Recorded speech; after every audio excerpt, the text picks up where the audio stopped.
Keberadaan planet-planet yang memungkinkan adanya kehidupan secara eksplisit bisa juga kita peroleh di dalam ayat Al-Quran, surat At-Talaq ayat 12. Allah menciptakan 7 langit dan seperti itu juga bumi. Berlaku hukum-hukum Allah di dalamnya. Agar kamu ketahui bahwa Allah sangat berkuasa terhadap segala sesuatu dan Allah sungguh meliputi segalanya dengan pengetahuannya. Jika kata langit dan bumi disebut dengan bilangan 7 yang berarti banyak atau lebih dari 1, maka tentu yang dimaksudkan dalam ayat ini adalah kemajemukan gugusan galaksi yang terdiri dari jutaan bintang dan planet-planet yang ada, sebagaimana yang kita ketahui dari ilmu astronomi modern. Oleh karenanya, secara tidak langsung Al-Quran menyatakan kepada kita bahwa bumi yang kita diami ini bukanlah satu-satunya bumi yang ada di jagat raya. Namun dari sekian banyak planet yang Allah Subhanahu wa Ta'ala ciptakan, hanyalah bumi yang Allah berikan kepada manusia sebagai tempat hidup dan beribadah kepadanya. Dan Allah menjadikan manusia sebagai khalifah yang bertanggung jawab mengurus, menjaga bumi dan seisinya, seperti yang tertuang dalam Al-Baqarah ayat 30. Dan ingatlah tatkala Tuhanmu berkata kepada para malaikat, sesungguhnya aku akan menjadikan seorang khalifah di muka bumi. Mereka berkata, mengapa engkau menjadikan khalifah di bumi itu orang yang akan membuat kerusakan padanya dan menumpahkan darah? Padahal kami senantiasa bertasbih dengan memuji engkau dan mensucikan engkau. Tuhan berfirman, sesungguhnya aku mengetahui apa yang tidak kamu ketahui. Kini pengetahuan manusia sudah sampai pada bukti bahwa bumi yang ditinggalinya berada di satu galaksi saja, di antara jutaan galaksi di alam semesta. Posisi bumi hanya di salah satu sisi galaksi, di tepi alam semesta yang terus meluas dengan kecepatan tinggi. Jarak satu titik dengan titik galaksi lainnya saling menjauh, seperti titik-titik permukaan balon yang ditiup pengembang. Ini sesuai dengan firman Allah Subhanahu wa Ta'ala dalam Quran surat Al-Zariyat ayat 47. Dan langit itu kami bangun dengan kekuasaan kami, dan kami benar-benar meluaskannya. Nah, kalaupun ada makhluk hidup di sisi alam semesta lainnya, jaraknya semakin jauh. Untuk bisa menembusnya diperlukan pengetahuan dan teknologi yang harus sangat maju. Dan semuanya hanya akan terjadi atas kekuasaan Allah semata. Dalam surat Ar-Rahman ayat 33, Allah Subhanahu wa Ta'ala berfirman, hai golongan jin dan manusia, jika kamu sanggup menembus melintas penjuru langit dan bumi, maka tembuslah. Kamu tidak akan mampu menembusnya kecuali dengan kekuatan dari Allah. Keberadaan makhluk hidup di luar planet bumi memang tidak diceritakan secara jelas. Namun Al-Quran menggambarkan kekuasaan Allah Subhanahu wa Ta'ala di semua alam semesta, melingkupi seluruh makhluk hidup yang ada dan tersebar di semua penjuru galaksi. Coba perhatikan dua ayat ini. Dalam surat Asy-Syura ayat 29, Allah Subhanahu wa Ta'ala berfirman, dan di antara ayat-ayatnya adalah menciptakan langit dan bumi, dan gabah yang dia sebarkan pada keduanya. Dan dia maha kuasa mengumpulkan semuanya apabila dikehendakinya. Quran surat Asy-Syura ayat 29. Dalam surat An-Nur ayat 45 Allah berfirman, dan Allah telah menciptakan dabah dari alma, di antara mereka ada yang berjalan di atas perutnya, dan ada juga yang berjalan dengan 2 kaki, dan sebagiannya lagi berjalan atas 4 kaki. Allah menciptakan apa yang dia kehendaki, karena sesungguhnya Allah berkuasa atas tiap-tiap sesuatu. Quran surat An-Nur ayat 45. Melalui surat Asy-Syura ayat 29 kita memperoleh gambaran dari Al-Quran bahwa Allah telah menyebarkan dabah di semua langit dan bumi yang telah diciptakannya. Pengertian dari istilah dabah ini sendiri bisa kita lihat pada surat An-Nur ayat 45. Yaitu makhluk hidup yang memiliki cara berjalan berbeda-beda, ada yang merayap seperti hewan melata, ada yang berjalan dengan 2 kaki sebagaimana halnya manusia, dan ada pula yang berjalan dengan 4 kaki. Dalam bahasa Arab, dabah memiliki makna makhluk hidup yang memiliki jasad kasar, baik jantan maupun betina, baik berakal maupun tidak berakal. Sehingga makhluk hidup seperti manusia, alien, hewan maupun tumbuh-tumbuhan dapat digolongkan sebagai dabah. Sedangkan makhluk halus seperti jin dan setan bukan termasuk dabah. Wallahu a'lam bishawab. Setelah mengamati eksoplanet menjauh di sana, hingga ke planet terdekat yaitu Mars, tanda kehidupan dari luar angkasa diamati pula dari meteor yang masuk ke bumi. Fosil kecil dalam sampel meteor jatuh di Sri Lanka, desa Polonnaruwa pada tanggal 29 Desember 2012 dianggap bukti adanya kehidupan di luar bumi. Wickramasinghe, seorang direktur Buckingham Center for Astrobiology di Universitas Buckingham, Inggris, menemukan karakteristik mikrostruktur dan morfologi kelas di atom terestrial. Lalu menyimpulkan bahwa adanya struktur semacam ini di luar angkasa dapat ditafsirkan sebagai bukti tegas adanya biologi atau bukti kehidupan di luar planet bumi. Wickramasinghe dan astronom Sir Fred Hoyle mengembangkan teori panspermia yang menyatakan adanya kehidupan di seluruh alam semesta dan disebarkan melalui meteor dan asteroid. Identifikasi fosil diatom yang merupakan kelompok alga plankton bersel tunggal dalam meteorit Polanaroa dinilai layak dan tidak diragukan. Sementara astronom Phil Platt menentang temuan Wickramasinghe, dia menyatakan bahwa diatom yang ditemukan pada meteor berasal dari jenis ganggang, tanaman hidup mikroskopis, spesies air tawar yang ditemukan di bumi. Dan Wickramasinghe tidak menyangkal bahwa sampel meteor yang dianalisa mengandung diatom air tawar. Bukti mikroskopis pada sampel meteor jatuh di Sri Lanka tentunya berdampak provokatif. Tapi apakah benar-benar membuktikan adanya kehidupan di luar bumi? Masih perlu penelitian lebih lanjut.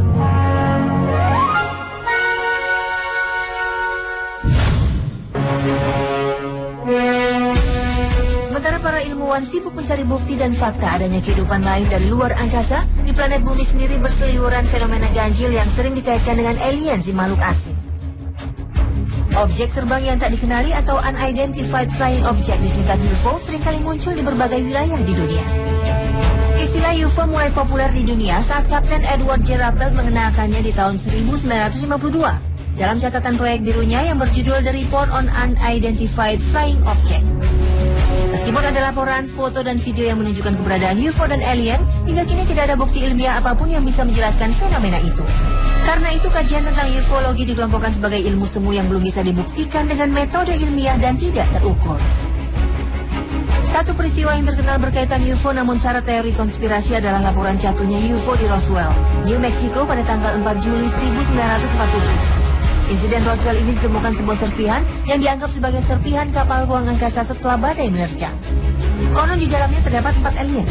Angkatan Udara Amerika Serikat kemudian mengotopsi keempat tubuh alien tersebut dan mengumpulkan serpihan-serpihan UFO yang meledak tanpa meninggalkan bekas. Peristiwa tersebut ditutup-tutupi dan pemerintah Amerika Serikat mengatakan bahwa balon percobaan Amerika Serikat yang bernama Skyhook meledak. Pemerintah Amerika Serikat juga mengatakan mereka tidak memiliki serpihan UFO dan mayat alien. Pernyataan tersebut tidak membuat masyarakat umum percaya begitu saja, sehingga lahirlah teori konspirasi tentang insiden Roswell ini. Selain penampakan UFO, kemunculan pola-pola lingkaran geometris di ladang pertanian atau crop circle selalu dikaitkan dengan kehadiran alien di tempat itu. Dugaan tersebut didasarkan keyakinan bahwa manusia tak mampu membuat pola serumit itu dalam waktu singkat dengan hasil nyaris sempurna. Crop circle pernah terjadi di berbagai belahan dunia. Crop circle merujuk pada pola geometris berukuran sangat besar yang terbentuk dari tumbuhan-tumbuhan yang rebah. Banyak fenomena pola geometris crop circle terjadi di Inggris dan kemunculannya terjadi di dekat monumen kuno seperti Stone Age. Pada Mei tahun 2010, suatu formasi terbentuk di Salisbury, Inggris. Formasi ini terlihat di kawasan situs prasejarah Old Sarum yang menjadi tempat ditemukannya bukti kehidupan manusia dari tahun 3000 sebelum Masehi. Crop circle di Inggris seringkali ditemukan mulai April setiap tahunnya. Jumlahnya memuncak pada Juli dan Agustus. Pada 2009 di Oxfordshire terlihat pola berbentuk ubur-ubur. Pola unik ubur-ubur ini adalah yang pertama di dunia. Crop circle juga ditemukan di Italia hingga Brasil. Sementara crop circle di Sleman, Yogyakarta diklaim sebagai crop circle pertama di Indonesia. Selain disebabkan oleh sesuatu yang belum dikonfirmasi seperti UFO, crop circle disebabkan oleh gerakan-gerakan liar hewan atau manusia sebagai karya seni. Seperti sebuah crop circle berbentuk manusia bersayap kupu-kupu ditemukan di selatan Belanda dekat kota Goes pada bulan Agustus 2009.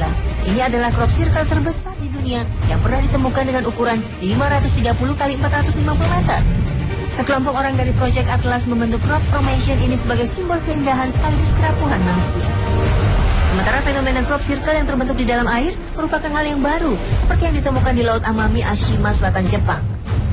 Seorang fotografer Jepang, Yoji Okata, mendokumentasikannya. Namun hal ini segera diketahui penyebabnya. Lingkaran terpola itu diciptakan oleh seekor ikan gembung atau pufferfish dengan menggunakan siripnya. Sang ikan membutuhkan waktu beberapa hari untuk menyelesaikan karya tersebut.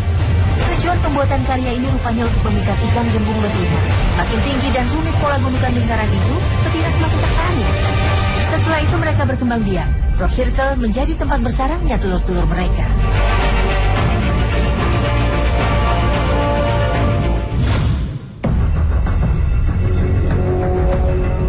Mencari bukti kehadiran makhluk asing sampai juga ke wilayah arkeologi dengan memunculkan dugaan peninggalan purbakala yang berkaitan dengan kecerdasan dari luar bumi.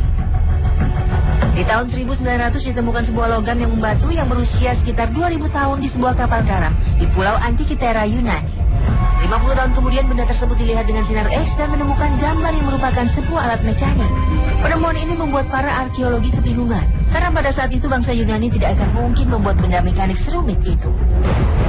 Penemuan teknologi modern di masa lalu, kemajuan teknologi yang seolah tidak pada zamannya juga dikait-kaitkan dengan kehadiran alien saat itu. Di antaranya penafsiran pahatan di kuil Hathor Dendera yang ditafsirkan oleh beberapa ahli sebagai lampu, juga temuan baterai kuno dari Baghdad.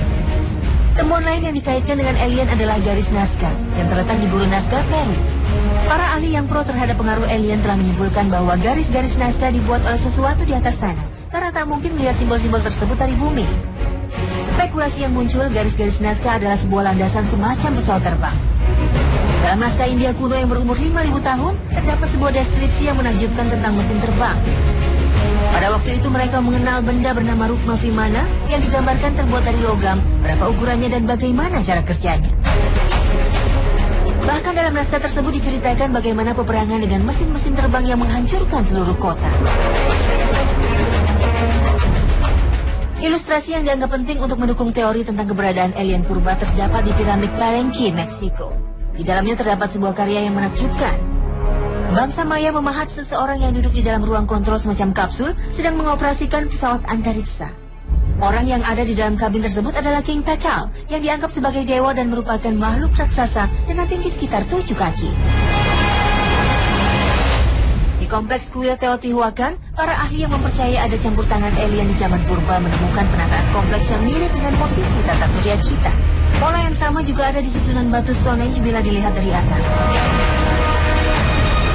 Bukti lain yang diajukan adalah kompleks peninggalan Pumapunku di dataran tinggi Bolivia.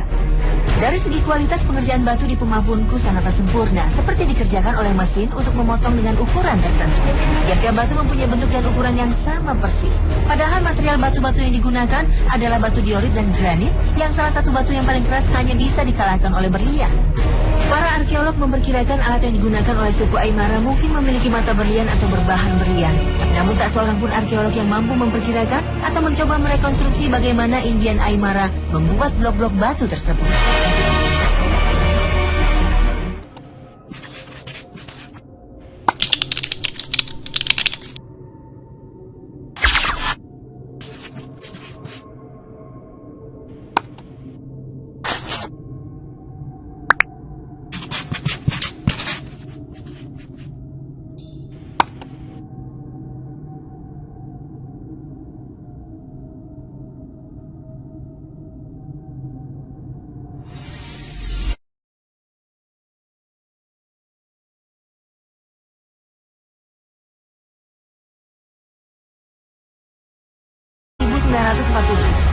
Insiden Roswell ini ditemukan sebuah serpihan yang dianggap sebagai serpihan kapal ruang angkasa setelah badai menerjang. Konon di dalamnya terdapat 4 alien. Angkatan Udara Amerika Serikat kemudian mengotopsi keempat tubuh alien tersebut dan mengumpulkan serpihan-serpihan UFO yang meledak tanpa meninggalkan bekas. Peristiwa tersebut ditutup-tutupi dan pemerintah Amerika Serikat mengatakan bahwa balon percobaan Amerika Serikat yang bernama Skyhook meledak. Pemerintah Amerika Serikat juga mengatakan mereka tidak memiliki serpihan UFO dan mayat alien. Pernyataan tersebut tidak membuat masyarakat umum percaya begitu saja, sehingga lahirlah teori konspirasi tentang insiden Roswell ini. Selain penampakan UFO, kemunculan pola-pola lingkaran geometris di ladang pertanian atau crop circle selalu dikaitkan dengan kehadiran alien di tempat itu. Dugaan tersebut didasarkan keyakinan bahwa manusia tak mampu membuat pola serumit itu dalam waktu singkat dengan hasil nyaris sempurna. Crop circle pernah terjadi di berbagai belahan dunia. Crop circle merujuk pada pola geometris berukuran sangat besar yang terbentuk dari tumbuhan-tumbuhan yang rebah. Banyak fenomena pola geometris crop circle terjadi di Inggris dan kemunculannya terjadi di dekat monumen kuno seperti Stonehenge. Pada Mei tahun 2010, suatu formasi terbentuk di Salisbury, Inggris. Formasi ini terlihat di kawasan situs prasejarah Old Sarum yang menjadi tempat ditemukannya bukti kehidupan manusia dari tahun 3000 sebelum Masehi. Crop circle di Inggris seringkali ditemukan mulai April setiap tahunnya. Jumlahnya memuncak pada Juli dan Agustus. Pada 2009 di Oxfordshire terlihat pola berbentuk ubur-ubur. Pola unik ubur-ubur ini adalah yang pertama di dunia. Crop circle juga ditemukan di Italia hingga Brasil. Sementara crop circle di Sleman, Yogyakarta diklaim sebagai crop circle pertama di Indonesia. Selain disebabkan oleh sesuatu yang belum dikonfirmasi seperti UFO, crop circle disebabkan oleh gerakan-gerakan liar hewan atau manusia sebagai karya seni. Seperti sebuah crop circle berbentuk manusia bersayap kupu-kupu ditemukan di selatan Belanda dekat kota Goes pada bulan Agustus 2009. Ini adalah crop circle terbesar di dunia yang pernah ditemukan dengan ukuran 530 kali 450 meter. Sekelompok orang dari Project Atlas membentuk crop formation ini sebagai simbol keindahan sekaligus kerapuhan manusia. Sementara fenomena crop circle yang terbentuk di dalam air merupakan hal yang baru, seperti yang ditemukan di Laut Amami, Ashima, selatan Jepang. Seorang fotografer Jepang, Yoji Okata, mendokumentasikannya. Namun hal ini segera diketahui penyebabnya. Lingkaran terpola itu diciptakan oleh seekor ikan gembung atau pufferfish dengan menggunakan siripnya. Sang ikan membutuhkan waktu beberapa hari untuk menyelesaikan karya tersebut. Tujuan pembuatan karya ini rupanya untuk memikat ikan gembung betina. Semakin tinggi dan rumit pola gundukan lingkaran itu, betina semakin tertarik. Setelah itu mereka berkembang biak. Crop circle menjadi tempat bersarangnya telur-telur mereka.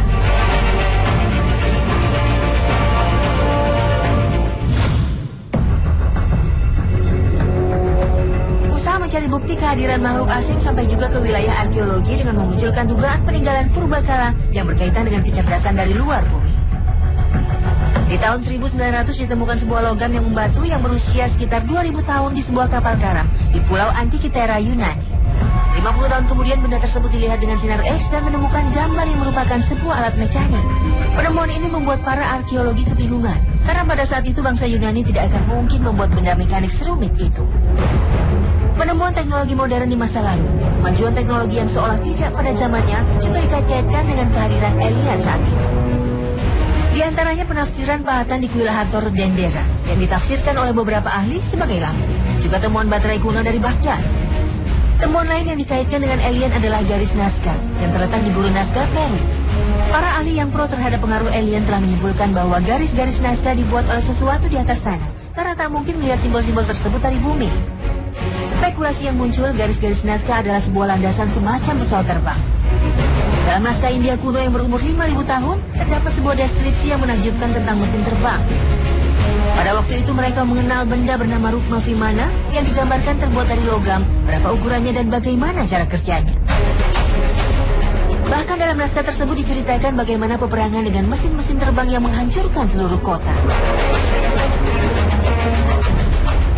Ilustrasi yang dianggap penting untuk mendukung teori tentang keberadaan diperlukan pengetahuan dan teknologi yang harus sangat maju. Dan semuanya hanya akan terjadi atas kekuasaan Allah semata. Dalam surat Ar-Rahman ayat 33, Allah Subhanahu wa Ta'ala berfirman, "Hai golongan jin dan manusia, jika kamu sanggup menembus melintas penjuru langit dan bumi, maka tembuslah. Kamu tidak akan mampu menembusnya kecuali dengan kekuatan dari Allah."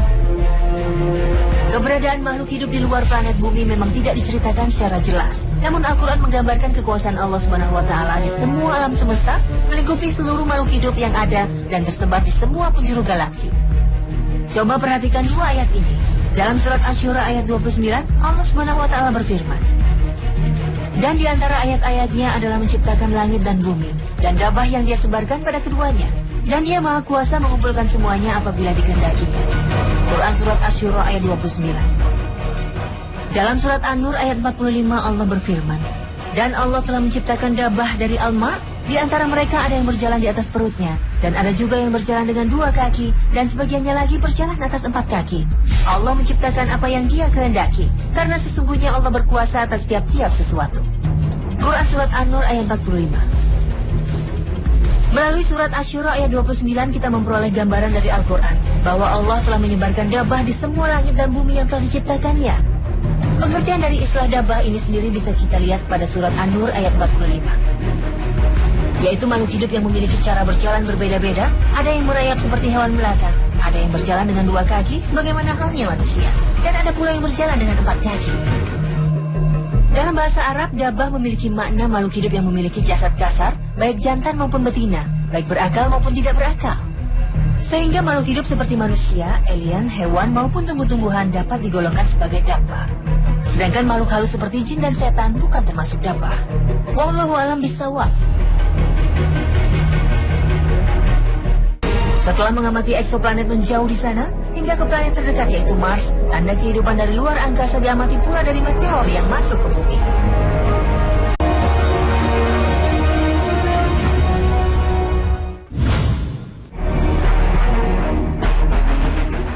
Sebenarnya keberadaan Keberadaan planet-planet yang memungkinkan adanya kehidupan secara eksplisit bisa juga kita peroleh di dalam ayat Al-Quran, surat At-Talaq ayat 12. Allah menciptakan 7 langit dan seperti itu juga bumi. Berlaku hukum-hukum Allah di dalamnya. Agar kamu ketahui bahwa Allah sangat berkuasa terhadap segala sesuatu dan Allah sungguh meliputi segalanya dengan pengetahuannya. Jika kata langit dan bumi disebut dengan bilangan 7 yang berarti banyak atau lebih dari 1, maka tentu yang dimaksudkan dalam ayat ini adalah kemajemukan gugusan galaksi yang terdiri dari jutaan bintang dan planet-planet yang ada, sebagaimana yang kita ketahui dari ilmu astronomi modern. Oleh karenanya, secara tidak langsung Al-Quran menyatakan kepada kita bahwa bumi yang kita diami ini bukanlah satu-satunya bumi yang ada di jagat raya. Namun dari sekian banyak planet yang Allah Subhanahu wa Ta'ala ciptakan, hanyalah bumi yang Allah berikan kepada manusia sebagai tempat hidup dan beribadah kepadanya. Dan Allah menjadikan manusia sebagai khalifah yang bertanggung jawab mengurus, menjaga bumi dan seisinya, seperti yang tertuang dalam Al-Baqarah ayat 30. Dan ingatlah tatkala Tuhanmu berkata kepada para malaikat, sesungguhnya aku akan menjadikan seorang khalifah di muka bumi. Mereka berkata, mengapa engkau menjadikan khalifah di bumi itu orang yang akan membuat kerusakan padanya dan menumpahkan darah? Padahal kami senantiasa bertasbih dengan memuji engkau dan mensucikan engkau. Tuhan berfirman, sesungguhnya aku mengetahui apa yang tidak kamu ketahui. Kini pengetahuan manusia sudah sampai pada bukti bahwa bumi yang ditinggalinya berada di satu galaksi saja di antara jutaan galaksi di alam semesta. Posisi bumi hanya di salah satu sisi galaksi di tepi alam semesta yang terus meluas dengan kecepatan tinggi. Jarak satu titik dengan titik galaksi lainnya saling menjauh, seperti titik-titik permukaan balon yang ditiup pengembang. Ini sesuai dengan firman Allah Subhanahu wa Ta'ala dalam Quran surat Al-Zariyat ayat 47. Dan langit itu kami bangun dengan kekuasaan kami, dan kami benar-benar meluaskannya. Nah, kalaupun ada makhluk hidup di sisi alam semesta lainnya, jaraknya semakin jauh. Untuk bisa menembusnya, fosil kecil dalam sampel meteor jatuh di Sri Lanka, desa Polonnaruwa pada tanggal 29 Desember 2012 dianggap bukti adanya kehidupan di luar bumi. Wickramasinghe, seorang direktur Buckingham Center for Astrobiology di Universitas Buckingham, Inggris, menemukan karakteristik mikrostruktur dan morfologi kelas di atom terestrial. Lalu menyimpulkan bahwa adanya struktur semacam ini di luar angkasa dapat ditafsirkan sebagai bukti tegas adanya biologi atau bukti kehidupan di luar planet bumi. Wickramasinghe dan astronom Sir Fred Hoyle mengembangkan teori panspermia yang menyatakan adanya kehidupan di seluruh alam semesta dan disebarkan melalui meteor dan asteroid. Identifikasi fosil diatom yang merupakan kelompok alga plankton bersel tunggal dalam meteorit Polonnaruwa dinilai layak dan tidak diragukan. Sementara astronom Phil Plait menentang temuan Wickramasinghe, dia menyatakan bahwa diatom yang ditemukan pada meteor berasal dari jenis ganggang, tanaman hidup mikroskopis, spesies air tawar yang ditemukan di bumi. Dan Wickramasinghe tidak menyangkal bahwa sampel meteor yang dianalisa mengandung diatom air tawar. Bukti mikroskopis pada sampel meteor jatuh di Sri Lanka tentunya berdampak provokatif. Tapi apakah benar-benar membuktikan adanya kehidupan di luar bumi? Masih perlu penelitian lebih lanjut.